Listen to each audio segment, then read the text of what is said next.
या बातमीचे प्रस्तुतकर्ता आहे आंबे क्लिनिकल लॅबोरेटरी।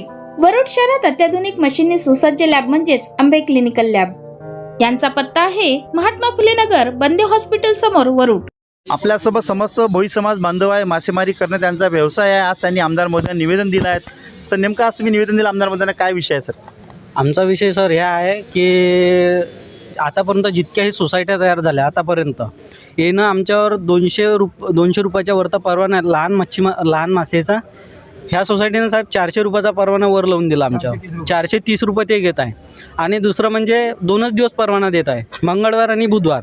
आता बाकी दिवस हवा आहे, पाणी आहे, आमचं तलावात जाणं होत नाही, शक्यच नसते साहेब, हवेमध्ये कोणीच नाही जाऊ शकत।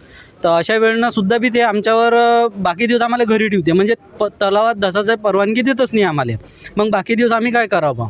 म्हणजे जे 5 दिवस उरले आहे बाकी दिवस आम्हाला काही पर्यायच नाही देते लोक। आणि दुसरी म्हणजे तलावामध्ये ज्या अदर पार्ट्या आहे म्हणजे बाहेर गावातल्या त्याला पीठही करू देते, म्हणजे दिवसाची मच्छी पकडू देते।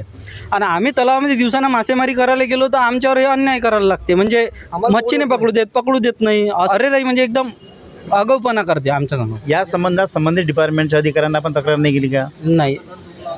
आपल्यासोबत मासेमारी करणारे काही भोई समाज बांधव आहे, काय सांगू शकाल? काय झालं नेमकं? तक्रार केली, काय झालं? हे सूर्यदासराव जो आहे या आपल्याला 12 ते 13 दंड देऊन नाव पकडल्यावर संस्था यायची, त्याच्यामुळं ते आपल्याला आपले गुन्ह्याला त्यामुळे परवाने मिळून नाही आले, त्याच्यामुळे तुमच्याकडे आलो आम्ही पहिलाच टाईम, बाकी काहीच नाही। भाजीले मच्छी आणली होती, आम्ही जाळे टाकले होते भाजीसाठी, तर 12,000 रुपये आमच्यापासून एका मच्छीचे घेतले।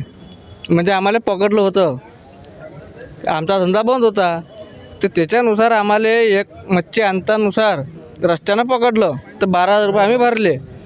50,000 बिल काढलं होतं तुमच्याकडे? 50,400 रुपये बिल काढलं होतं आमच्यावर।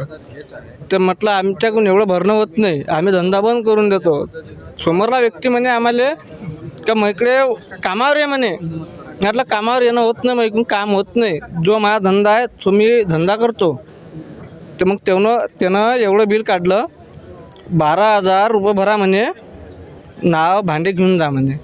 आपल्यासोबत मासेमारी करणाऱ्या काही महिला मंडळी आहेत, नेमकं तुम्ही कोण्या तलावामध्ये मासेमारी आम्ही करता? नलद मेहनती तलावामध्ये मासेमारी करतो। तर ते राजूर बाजारची संस्था आहे, त्यानं ते घेतलं आहे। तर आम्ही त्या तलावामध्ये मासेमारी करण्याकरता जातो, तर हवा आहे, पाणी आहे। आता आम्ही लेडीज सोबत राहतो, माणसाचाच तर थाक नाही लागत ते हवेमध्ये, तर बायाचा काय थाक लागत? तर मग आम्ही 2 दिवस घरी राहिलो हवेच्यानं। तर मग तिसऱ्या दिवशी परवाना घ्यायला गेलो, तर त्या संस्थेचे माणसं म्हणते का परवाना आहे नाही, तुम्हाला भेटत नाही। मग आम्ही म्हटलं का आमचा द्यायचा नाही म्हणून आमचं एवढ्या दिवस आम्ही 4-4, 5-5 हजाराचा माल काट्यावर देतो। आम्ही तर बाहेर नेतही नाही, भाजीला नेली इकून तिकून, तर ते त्यालाही मनाई आहे। मग 4-5 हजाराचा माल आमचा तुमच्या काट्यावर राहते बा, तुम्ही आम्हाला परवाना का नाही देऊन राहिले असं आम्ही म्हटलं। तर म्हणे आम्हाला वरतून ऑर्डर आली म्हणे का परवाना बिलकुल कोणालाच द्यायचा नाही। जेनं सोमवारी मंगळवार बुधवार 2 दिवस परवाना फाडला, त्यालाच परवाना द्यायचा म्हणे, बाकी दिवस जे राहीन म्हणे तर त्याला परवाने नाही। हां, तर मग आता तुम्ही सांगा, कोणाला मरण आहे, लगन आहे, कोणी बिमारच पडते, लहान लेकरं राहते, त्याच्या तब्येता खराब होते, मग नदीवर शेणार आहे काय? मग नदीवर आलं तर मग मच्छा आणून त्यावेळेस तुम्हाला परवाने भेटन, तसं तर परवाने देत नाही। आपण फोन लावा बा परवाना द्या, आम्ही नदीवर येऊन राहिलो, मच्छा आणा म्हणते तेव्हा परवाना देईन। मग असं कसं करू आम्ही? घरी लोक आता मागल दिवसात येणं 15 दिवस त्याला बंद ठेवलं। मग 15 दिवसात आम्ही धाकानं गेलो नाही का बा पकडून घ्या बा, पकडल्यावर आपलं नाव जर भांडे जर गेले तर आपण गरीब माणसं कायच्या भरोशावर आपण करणार आहे बा एवढं हे? मग एवढी अति करून राहिले तर आम्ही किती सहन करण? आमच्याच्यानं सहन नाही झालं आतापर्यंत, आमच्याच्यानं सहन केलं आम्ही, पण आता सहन नाही झालं म्हणून आम्ही इथपर्यंत आलो। आता अगोदर 4 वर्षाच्या अगोदर हे होतं धरण मोहन पाचाऱ्यानं घेतलं होतं, तर त्यानं 20 रुपयेच परवाना दिला होता। पहिले सुरजूच्यापाशी होतं त्यानंही 20 रुपयेच परवाना दिला होता। आता 430 रुपये परवाना म्हणते। 430 रुपये परवाना फाडन तर जा म्हणते धरणात, नाही तर मरा म्हणते घरी। आपल्यासोबत मधुकर पोहणे, नेमकं कोण्या पॉईंटवर तुम्ही मासेमारी करायला जाता? परवर्धा धरणाच्या विषयामध्ये मला बोलायचं आहे। काल काही लोक आमच्याकडे आलते PP करारवाल्याकडे, आणि त्यांचं म्हणणं असं होतं का हे लोक आम्हाला परवाना देत नाही। मी म्हटलं बा तुम्ही यांची तक्रार करा, तक्रारनंतर आपण काय होते ते बघू।